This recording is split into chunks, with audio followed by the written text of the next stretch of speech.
ಸಂಕ್ಷಿಪ್ತ ಕನ್ನಡ ವಾಲ್ಮೀಕಿ ರಾಮಾಯಣ. ಸುಂದರಕಾಂಡ.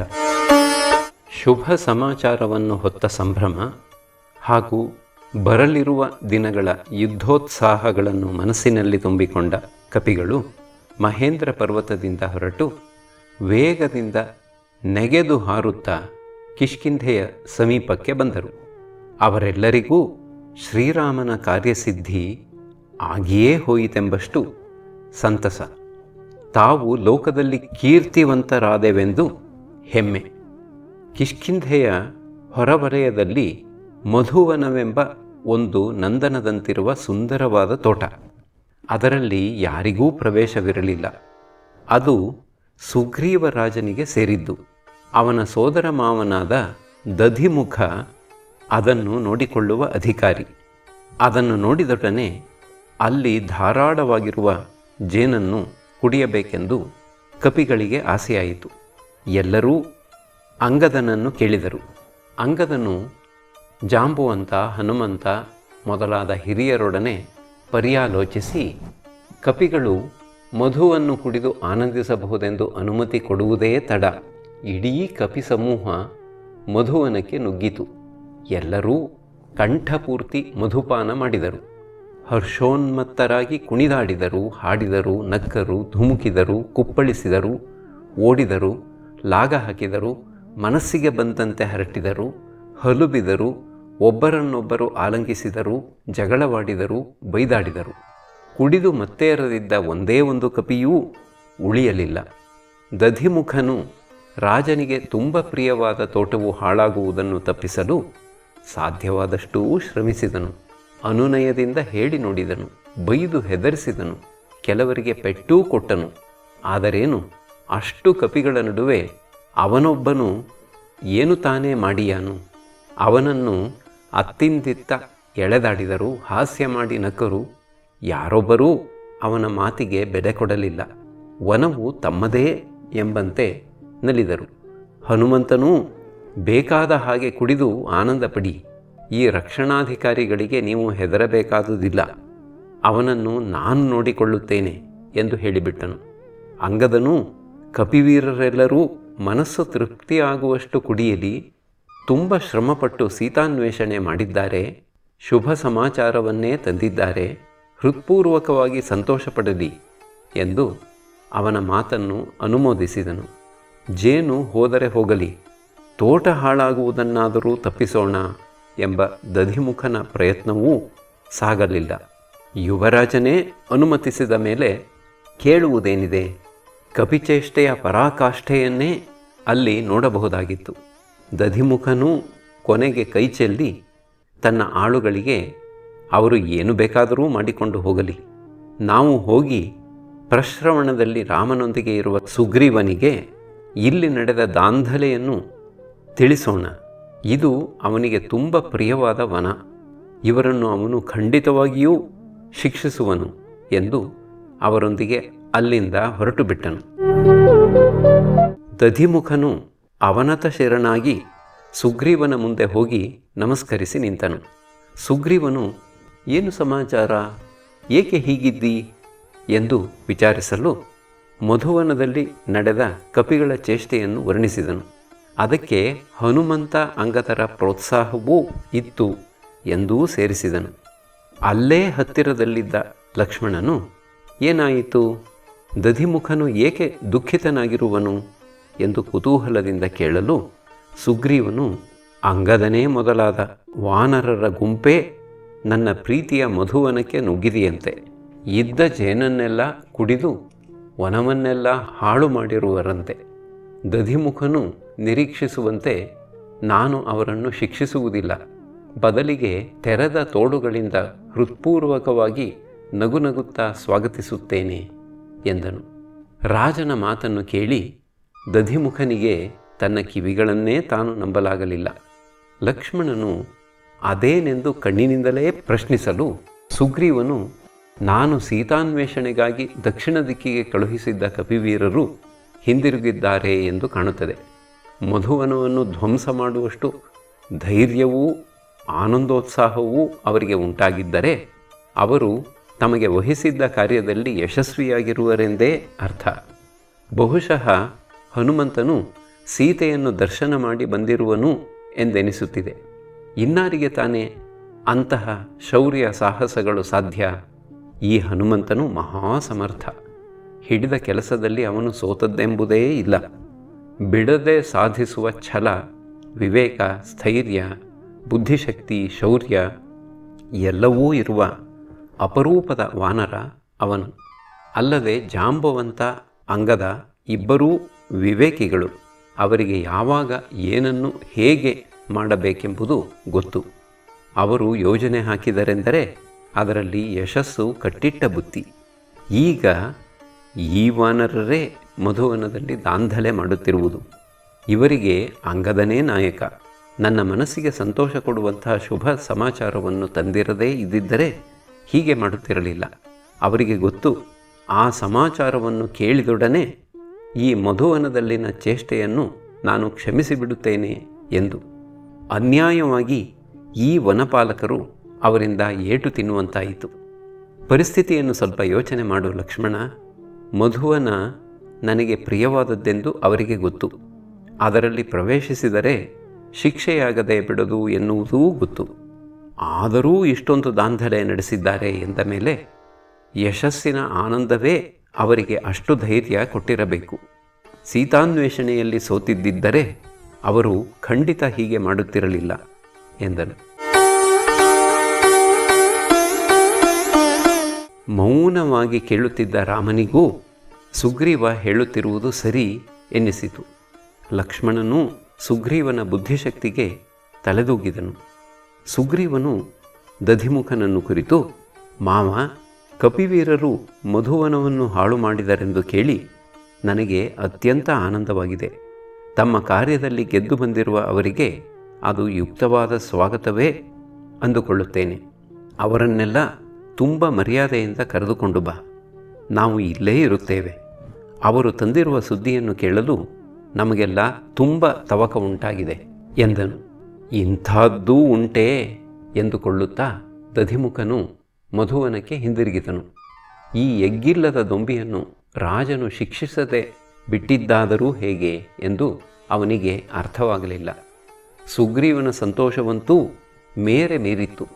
ಹನುಮಂತನಿಂದಾಗಿ ತಾನು ರಾಮನಿಗೆ ಕೊಟ್ಟ ಮಾತನ್ನು ಉಳಿಸಿಕೊಳ್ಳುವಂತಾದೆ ಎಂದು. ದಧಿಮುಖನು ಮಧುವನಕ್ಕೆ ಹಿಂದಿರುಗುವ ಹೊತ್ತಿಗೆ ಕಪಿಗಳಿಗೆಲ್ಲ ಮದವು ಇಳಿದಿತ್ತು. ಕೆಲವು ಕಪಿಗಳು ಇನ್ನೂ ನಿದ್ರಿಸುತ್ತಿದ್ದವು, ಕೆಲವು ಎಚ್ಚರದ ಸ್ಥಿತಿಯಲ್ಲಿ ಇದ್ದವು. ಅವನು ಯುವರಾಜ ಅಂಗದನ ಬಳಿಗೆ ಹೋಗಿ ಕೈ ಜೋಡಿಸಿಕೊಂಡು, ಮಗು, ನಿಮ್ಮಗಳನ್ನು ತಡೆಯಲು ಯತ್ನಿಸಿದ್ದಕ್ಕಾಗಿ ನೀನು ನನ್ನನ್ನೂ ಇಲ್ಲಿಯ ವನಪಾಲಕರುಗಳನ್ನೂ ದಯವಿಟ್ಟು ಕ್ಷಮಿಸಬೇಕು. ನಮ್ಮದು ಮೂರ್ಖತನವಾಯಿತು. ನೀನು ರಾಜಕುಮಾರ, ತೋಟವು ನಿನ್ನದು. ನಾನು ನಡೆದುಕೊಂಡಿರುವ ರೀತಿ ದೊಡ್ಡ ತಪ್ಪಾಗಿದೆ. ಅದಕ್ಕಾಗಿ ಕ್ಷಮಾಪಣೆ ಬೇಡುತ್ತಿದ್ದೇನೆ. ಅಷ್ಟೇ ಅಲ್ಲದೆ ಹುಚ್ಚು ಕೋಪದಲ್ಲಿ ಹೋಗಿ ಸುಗ್ರೀವ ಮಹಾರಾಜರಿಗೂ ಇಲ್ಲಿ ನಡೆದುದನ್ನು ತಿಳಿಸಿದೆ. ಅವರಿಗೆ ಅತಿಶಯ ಸಂತೋಷವಾದುದನ್ನು ನೋಡಿ ನನಗೆ ಆಶ್ಚರ್ಯವಾಯಿತು.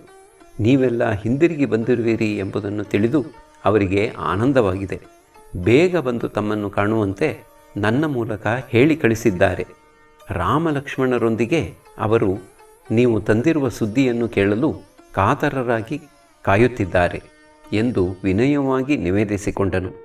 ಈ ಮಾತನ್ನು ಕೇಳಿದ ಅಂಗದನು, ಕಪಿವೀರರೇ, ನಾವಿಲ್ಲಿ ಬಂದಿರುವ ವಿಚಾರವು ರಾಮನ ಕಿವಿಗೂ ಬಿದ್ದಿರುವಂತಿದೆ. ಇನ್ನು ಇಲ್ಲಿ ಕಾಲ ಕಳೆಯುತ್ತಿರುವುದು ತರವಲ್ಲ. ಬನ್ನಿ, ರಾಜನ ಬಳಿಗೆ ಹೋಗೋಣ ಎಂದನು. ತಕ್ಷಣವೇ ಕಪಿಗಳೆಲ್ಲ ಎದ್ದು ಶಿಸ್ತಿನಿಂದ ಹೊರಟವು. ಎಲ್ಲರೂ ಸುಗ್ರೀವನಿದ್ದಲ್ಲಿಗೆ ಬಂದರು. ಸುಗ್ರೀವನೂ ಶ್ರೀರಾಮನೂ ಮಾತನಾಡುತ್ತಿದ್ದರು. ಸುಗ್ರೀವನು, ಸಂತೋಷದ ಸುದ್ದಿ ಇದ್ದಿರಬೇಕು ಗೆಳೆಯ. ಸೀತೆ ಸಿಕ್ಕಿರಬೇಕು. ಕೊಟ್ಟಿದ್ದ ಗಡುವು ಮುಗಿದು ಹೋಗಿದ್ದರೂ ಇನ್ನೂ ಸಂತೋಷದಿಂದಿರಬೇಕಾದರೆ ಅವರು ಕಾರ್ಯ ಸಾಧಿಸಿಕೊಂಡೇ ಬಂದಿರಬೇಕು. ಇಲ್ಲದಿದ್ದರೆ ಅಂಗದನಂತೂ ಖಂಡಿತ ಹಿಂದಿರುಗುತ್ತಿರಲಿಲ್ಲ. ನನಗೆ ಗೊತ್ತು, ನನ್ನ ಶಿಕ್ಷೆಗೆ ಹೆದರಿ ದೂರವೇ ಉಳಿದಿರುತ್ತಿದ್ದನು.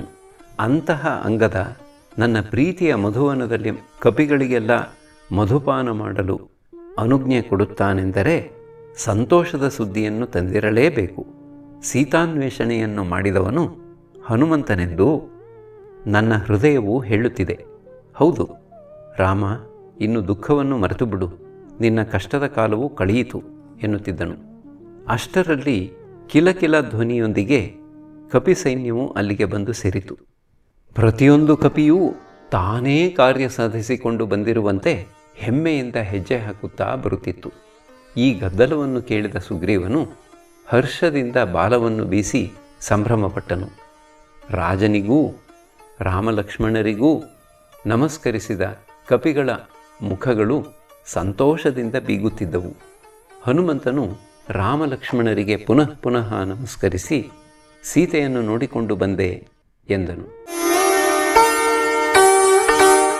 ಹನುಮಂತನ ಮಾತನ್ನು ಕೇಳಿ ಎಲ್ಲರಿಗೂ ಹಿಡಿಸಲಾರದಷ್ಟು ಸಂತೋಷವಾಯಿತು. ಮೊಟ್ಟ ಮೊದಲು ರಾವಣನಿಂದ ಸೀತೆಗೇನೂ ತೊಂದರೆಯಾಗಿಲ್ಲ ಎಂಬ ಮಾತನ್ನು ತಿಳಿಸಿದನು. ಆದರೆ ಸೆರೆಯಲ್ಲಿಟ್ಟಿರುವುದರಿಂದ ರಾಕ್ಷಸಿಯರ ಕಾಟದಿಂದ ಮತ್ತು ವಿರಹ ವೇದನೆಯಿಂದ ತುಂಬ ಬಳಲಿದ್ದಾಳೆ ಎಂದು ಸಂಕ್ಷೇಪವಾಗಿ ಹೇಳಿದನು. ಕಪಿಗಳು ಕೆಲಸ ಮಾಡಿಕೊಂಡು ಬಂದಿವೆ ಎಂದು ಸುಗ್ರೀವನಿಗೆ ಹೆಮ್ಮೆ ಎನಿಸಿತು. ಲಕ್ಷ್ಮಣನು ಪ್ರೀತಿಯಿಂದ ಮಾರುತಿಯನ್ನು ನೋಡಿದನು.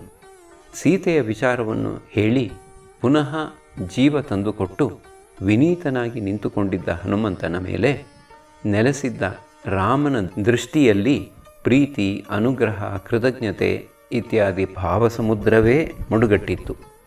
ವಿವರಗಳನ್ನು ರಾಮನಿಗೆ ಹೇಳುವುದಕ್ಕೆ ಹನುಮಂತನು ಅವಕಾಶವನ್ನು ಕಾಯುತ್ತಿದ್ದನು. ಆದರೆ ಕಪಿಗಳು ಬಿಡಬೇಕಲ್ಲ. ಪ್ರತಿಯೊಂದು ಕಪಿಯೂ ಹುರುಡಿನಿಂದ ಸೀತೆಯ ಗೃಹಬಂಧನ, ರಾಕ್ಷಸಿಯರ ಕಾಟ ಎಲ್ಲವನ್ನೂ ತಾವೇ ನೋಡಿಕೊಂಡು ಬಂದಿರುವಂತೆ ವಿವರಿಸತೊಡಗಿ ಅಲ್ಲಿ ದೊಡ್ಡ ತುಮುಲವೇ ಸೃಷ್ಟಿಯಾಯಿತು. ಕಪಿಗಳ ಗಲಾಟೆ ತಣ್ಣಗಾದ ಮೇಲೆ ರಾಮನು ಮತ್ತೊಮ್ಮೆ ಸೀತೆಗೆ ಏನೂ ತೊಂದರೆಯಾಗಿಲ್ಲ, ಅವಳು ಇನ್ನೂ ಬದುಕಿರುವಳು ಎಂದು ಹೇಳಿ ಆನಂದಪಡಿಸಿದಿರಿ. ಅವಳು ಎಲ್ಲಿದ್ದಾಳೆ, ನನ್ನ ಮೇಲೆ ಯಾವ ಭಾವನೆಯಿಂದಿದ್ದಾಳೆ, ಅವಳ ಬಗ್ಗೆ ಎಲ್ಲವನ್ನೂ ಹೇಳಿರಿ ಎಂದನು. ಈಗ ಕಪಿಗಳು ನಾಚಿಕೆ ಪಟ್ಟುಕೊಂಡು ಹನುಮಂತನ ಪಕ್ಕದಲ್ಲಿ ಹೋಗಿ ನಿಂತು ಮುಂದಿನದನ್ನು ನೀನೇ ಹೇಳಬೇಕು ಎನ್ನುವಂತೆ ಅವನನ್ನು ದೈನ್ಯದಿಂದ ನೋಡಿದವು. ರಾಮಲಕ್ಷ್ಮಣರು ನಗು ತಡೆದುಕೊಂಡರು. ಕಪಿಗಳ ಅವಸ್ಥೆಯನ್ನು ನೋಡಿ ಸುಗ್ರೀವನಿಗೂ ನಗು. ಮಾತನಾಡುವ ಕಲೆಯಲ್ಲಿ ನಿಪುಣನಾದ ಹನುಮಂತನು ರಾಮನ ಬಳಿಗೆ ಬಂದು ಸೀತೆ ಇರುವ ದಿಕ್ಕಿಗೆ ತಿರುಗಿ ನಮಸ್ಕರಿಸಿ ಅನಂತರ ತಾನು ಸೀತೆಯನ್ನು ಕಂಡು ಬಂದ ಸಂಗತಿಯನ್ನು ಹೇಳತೊಡಗಿದನು. ರಾಮ, ನಾನು ಸೀತಾದೇವಿಯನ್ನು ಹುಡುಕುವುದಕ್ಕಾಗಿ 100 ಯೋಜನ ವಿಸ್ತಾರವಾದ ದಕ್ಷಿಣ ಸಮುದ್ರವನ್ನು ದಾಟಿ ಲಂಕೆ ಎಂಬ ನಗರಕ್ಕೆ ಹೋದೆನು. ಅದು ದುರಾತ್ಮನಾದ ರಾವಣನ ರಾಜಧಾನಿ. ಅಲ್ಲಿ ನಾನು ಆ ಪರಮ ಸಾಧ್ವಿಯನ್ನು ಕಂಡೆನು. ರಾಮ, ಅವಳು ಭವಿಷ್ಯದ ತನ್ನೆಲ್ಲ ಭರವಸೆಯನ್ನೂ ನಿನ್ನ ಮೇಲಿರಿಸಿ ನಿನ್ನನ್ನೇ ನಂಬಿ ಜೀವ ಹಿಡಿದುಕೊಂಡಿದ್ದಾಳೆ. ಕಾವಲಿರುವ ರಾಕ್ಷಸಿಯರು ಅವಳನ್ನು ಯಾವಾಗಲೂ ಹೆದರಿಸುತ್ತಿರುತ್ತಾರೆ. ಆ ಸಾಧ್ವಿಗೆ ಅಂತಹ ಕಷ್ಟ ಬರಬಾರದು. ರಾಮ, ಸೆರೆಯಲ್ಲಿರುವ ಅವಳು ಒಂಟಿ ಜಡೆಯನ್ನು ಬಿಟ್ಟುಕೊಂಡು ನೆಲದ ಮೇಲೆ ಮಲಗುತ್ತಾ ದೈನ್ಯದಿಂದ ನಿನ್ನನ್ನೇ ಧ್ಯಾನಿಸುತ್ತಿದ್ದಾಳೆ. ತಾವರೆಯ ದೇಟಿನಂತೆ ಕಂದಿ ಹೋಗಿರುವ ಅವಳು ರಾವಣನ ಉಪಟಳವನ್ನು ತಡೆಯಲಾರದೆ ಆತ್ಮಹತ್ಯೆಗೆ ಮನಸ್ಸು ಮಾಡಿದ್ದಾಳೆ. ತುಂಬ ಪ್ರಯತ್ನಪಟ್ಟು ಅವಳನ್ನು ಹುಡುಕಿದ ನಾನು ಮೊದಲು ಇಕ್ಷ್ವಾಕು ವಂಶದ ಖ್ಯಾತಿಯನ್ನು ಹೊಗಳುತ್ತಾ ಅವಳಿಗೆ ನಂಬಿಕೆ ಬರುವಂತೆ ಮಾಡಿಕೊಂಡೆ. ಅನಂತರ ಅನುನಯದಿಂದ ಮಾತನಾಡುತ್ತಾ ಎಲ್ಲ ವಿಷಯಗಳನ್ನು ತಿಳಿಸಿದೆನು. ಸುಗ್ರೀವನೊಡನೆ ಸ್ನೇಹವಾಗಿರುವುದು ತಿಳಿದು ದೇವಿಗೆ ಸಂತೋಷವಾಯಿತು.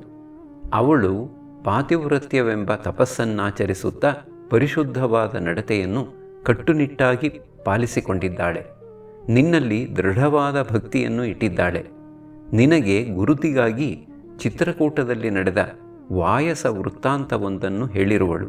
ಸುಗ್ರೀವನು ಸಮೀಪದಲ್ಲಿರುವಾಗಲೇ ಲಂಕೆಯಲ್ಲಿನ ಪರಿಸ್ಥಿತಿಯನ್ನೆಲ್ಲ ತಿಳಿಸಿ, ಈ ವಸ್ತುವನ್ನು ರಾಮನಿಗೆ ಕೊಡು, ಇದು ನಾನು ಪ್ರಯಾಸದಿಂದ ಕಾಪಾಡಿಕೊಂಡು ಬಂದಿರುವ ಚೂಡಾಮಣಿ. ಒಂದು ಸಲ ನನ್ನ ಹಣೆಯ ತಿಲಕ ಅಳಿಸಿ ಹೋಗಿರಲು ನೀನು ಮಣಿಶಿಲೆಯಿಂದ ನನ್ನ ಕಪೋಲದ ಮೇಲೆ ಬಟ್ಟನ್ನು ಇಟ್ಟೆ. ಅದನ್ನು ಜ್ಞಾಪಿಸಿಕೋ. ಶೋಕ ಉಕ್ಕಿ ಬಂದಾಗಲೆಲ್ಲ ಚೂಡಾಮಣಿಯನ್ನು ನೋಡಿದರೆ ನಿನ್ನನ್ನೇ ನೋಡಿದಂತೆ ಸಮಾಧಾನವಾಗುತ್ತಿತ್ತು. ಈಗ ಅದನ್ನು ಕಳುಹಿಸಿಬಿಟ್ಟಿದ್ದೇನೆ ಶ್ರೀರಾಮ. ಇನ್ನು 1 ತಿಂಗಳು ಮಾತ್ರವೇ ನಾನು ಹೇಗಾದರೂ ಮಾಡಿ ಪ್ರಾಣವನ್ನು ಹಿಡಿದಿಟ್ಟುಕೊಳ್ಳುವೆನು. ರಾಕ್ಷಸರ ಕೈಗೆ ಸಿಕ್ಕಿರುವ ನಾನು ಆಮೇಲೆ ಹೇಗೂ ಬದುಕಿರುವುದಿಲ್ಲ ಎಂದು ನಿನ್ನಲ್ಲಿ ವಿಜ್ಞಾಪಿಸಬೇಕೆಂದು ಹೆಣ್ಣು ಜಿಂಕೆಯಂತೆ ಕಣ್ಣರಳಿಸಿಕೊಂಡು ಹೇಳಿರುವಳು. ಈಗ ಸಮುದ್ರವನ್ನು ದಾಟುವುದಕ್ಕೆ ತಕ್ಕ ಪ್ರಯತ್ನವನ್ನು ನಡೆಸಬೇಕು ಎಂದು ಹೇಳಿ ಚೂಡಾಮಣಿಯನ್ನು ರಾಮನ ಕೈಗೆ ಕೊಟ್ಟನು. ರಾಮನು ಚೂಡಾಮಣಿಯನ್ನು ಎದೆಗೆ ಒತ್ತಿಕೊಂಡು ದುಃಖವನ್ನು ತಡೆಯಲಾರದೆ ಗಳಗಳನೆ ಅತ್ತುಬಿಟ್ಟನು. ಗದ್ಗದ ಕಂಠದಿಂದ ಸುಗ್ರೀವನನ್ನು ಕುರಿತು, ಕರುವನ್ನು ಕಂಡೊಡನೆ ಹಸುವಿನ ಕೆಚ್ಚಲು ಸ್ರವಿಸುವಂತೆ ಈ ಚೂಡಾಮಣಿಯನ್ನು ಕಂಡು ನನ್ನೆದೆ ಕರಗುತ್ತಿದೆ. ಇದು ನನ್ನ ಮಾವನಾದ ಜನಕ ಮಹಾರಾಜನು ಮದುವೆಯಲ್ಲಿ ಸೀತೆಗೆ ಕೊಟ್ಟಿದ್ದು. ಅದು ಆಗ ಅವಳ ತಲೆಗೆ ಬಹುಭೂಷಣವಾಗಿ ಕಾಣುತ್ತಿತ್ತು. ಸಮುದ್ರದಲ್ಲಿ ಹುಟ್ಟಿದ ಅಪೂರ್ವ ರತ್ನವಿರುವ ಇದನ್ನು ಯಜ್ಞಕಾಲದಲ್ಲಿ ಪ್ರೀತನಾದ ದೇವೇಂದ್ರನು ಅವನಿಗೆ ಕೊಟ್ಟಿದ್ದನು. ಇದನ್ನು ನೋಡಿದಾಗ ನನಗೆ ನನ್ನ ತಂದೆಯೂ ಮಾವನೂ ನೆನಪಾಗುತ್ತಾರೆ. ಸೀತೆಯಂತೂ ಕಣ್ಣೆದುರಿಗೆ ಬಂದು ನಿಂತಂತಿದೆ. ಆದರೂ ಅವಳಿಲ್ಲವಲ್ಲ. ಇದಕ್ಕಿಂತ ದುಃಖಕರವಾದದ್ದು ಇನ್ನೇನಿದೆ ಎಂದನು. ಸ್ವಲ್ಪ ಹೊತ್ತು ಸುಮ್ಮನಿದ್ದು ಪುನಃ, ಹನುಮಂತ, ಸೀತೆ ಹೇಳಿದ್ದನ್ನು ಮತ್ತೆ ಮತ್ತೆ ಹೇಳು. ಬಾಯಾರಿದವನಿಗೆ ನೀರು ಕೊಟ್ಟಂತೆ ಅವಳು ಮತ್ತೇನನ್ನು ಹೇಳಿದಳು? ಇನ್ನೂ 1 ತಿಂಗಳು ಅವಳು ಬದುಕಿರುವುದಾದರೆ ಅವಳು ನನಗಿಂತಲೂ ದೀರ್ಘಾಯುವೆಂದೇ ಹೇಳಬೇಕು. ಅವಳನ್ನು ನೋಡದೆ ನಾನು 1 ಕ್ಷಣವೂ ಬದುಕಿರಲಾರೆ. ನನ್ನನ್ನು ಅವಳು ಇದ್ದಲ್ಲಿಗೆ ಕರೆದುಕೊಂಡು ಹೋಗು. ರಾಕ್ಷಸಿಯರ ಮಾತುಗಳನ್ನು ಅವಳು ಹೇಗೆ ತಾನೇ ಸಹಿಸಿಕೊಂಡಿರುವಳೋ? ಅವಳ ಮುಖಾರವಿಂದವು ಮೋಡಗಳಿಂದ ಮರೆಯಾಗಿಸಲ್ಪಟ್ಟ ಶರತ್ಕಾರದ ಚಂದ್ರನಂತೆ ಮ್ಲಾನವಾಗಿರಬೇಕಲ್ಲವೇ? ಪ್ರಿಯ ಹನುಮಂತ, ಅವಳು ಹೇಳಿದ್ದನ್ನು ದಯವಿಟ್ಟು ಇನ್ನೊಂದು ಸಲ ಹೇಳು. ನಾನು ಕೇಳಲು ಕಾತರನಾಗಿದ್ದೇನೆ ಎಂದನು. ಹನುಮಂತನು ವಿನೀತನಾಗಿ ಅಶೋಕವನದಲ್ಲಿ ನಡೆದುದೆಲ್ಲವನ್ನೂ ಮತ್ತೊಮ್ಮೆ ವಿವರವಾಗಿ ಹೇಳಿದನು. ಸಂಪಾತಿಯು ಸೀತೆ ರಾವಣನ ಅಂತಃಪುರದಲ್ಲಿಯೇ ಇರುವುದು ಖಂಡಿತವೆಂದು ಹೇಳಿದ್ದು, ತನ್ನ ಬಾಹುಬಲವನ್ನೇ ನಂಬಿ ತಾನು ಸಮುದ್ರವನ್ನು ಹಾರಿದ್ದು, ದಾರಿಯಲ್ಲಿ ಉಂಟಾದ ಅಡೆತಡೆಗಳು, ಅನಂತರ ಸೀತೆಯನ್ನು ನೋಡಿದ್ದು, ಅವಳಿಗೆ ನಂಬಿಕೆ ಬರುವಂತೆ ಶ್ರೀರಾಮನನ್ನು ಕೀರ್ತಿಸಿದ್ದು, ಅನಂತರ ಅವಳೊಡನೆ ನಡೆದ ಸಂಭಾಷಣೆ, ಕಾಕಾಸುರನ ಮೇಲೇ ಕೋಪಗೊಂಡಿದ್ದ ರಾಮನು ರಾವಣನ ಮೇಲೆ ಏಕೆ ಕೋಪಗೊಳ್ಳುತ್ತಿಲ್ಲ ಎಂದು ಅವಳು ಕೇಳಿದ್ದು, ತಾನು ಅವಳನ್ನು ಸಮಾಧಾನಪಡಿಸಿ ಅಂಗುಲೀಯಕವನ್ನು ಕೊಟ್ಟಿದ್ದು, ಅವಳಿಂದ ಚೂಡಾಮಣಿಯನ್ನು ತೆಗೆದುಕೊಂಡಿದ್ದು, ಎಲ್ಲವನ್ನೂ ಮತ್ತೊಮ್ಮೆ ಕಣ್ಣಿಗೆ ಕಟ್ಟುವಂತೆ ವಿವರಿಸಿದನು. ಕೇಳುತ್ತಿದ್ದ ರಾಮನ ಕಣ್ಣುಗಳಿಂದ ಧಾರಾಕಾರವಾಗಿ ಕಂಬನಿ ಸುರಿಯುತ್ತಿತ್ತು. ಕೊನೆಗೆ ಹನುಮಂತನು, ಪ್ರಭು, ನೀನು ಸುಗ್ರೀವ ಹಾಗೂ ಅವನ ಸೈನ್ಯದೊಂದಿಗೆ ಬೇಗನೆ ಲಂಕೆಗೆ ಬರುತ್ತೀಯೇ ಎಂದು ಅವಳಿಗೆ ನಾನು ಭರವಸೆ ಕೊಟ್ಟು ಬಂದಿದ್ದೇನೆ. ದೇವಿಯು ಧೈರ್ಯ ತಂದುಕೊಂಡು ದಿನಗಳನ್ನು ಎಣಿಸುತ್ತಿದ್ದಾಳೆ. ಯಾವಾಗ ನೀನು ಲಂಕೆಗೆ ಬಂದು ರಾವಣನನ್ನು ಕೊಲ್ಲುತ್ತೀಯೋ, ಯಾವಾಗ ತಾನು ನಿನ್ನನ್ನು ನೋಡಲಿರುವೆನೋ ಎಂದು ಅವಳು ಕಾಯುತ್ತಿದ್ದಾಳೆ. ನೀನು ಬೇಗನೆ ಆ ಬಗ್ಗೆ ಯೋಚಿಸಿ ನಿರ್ಧರಿಸು ಎಂದನು.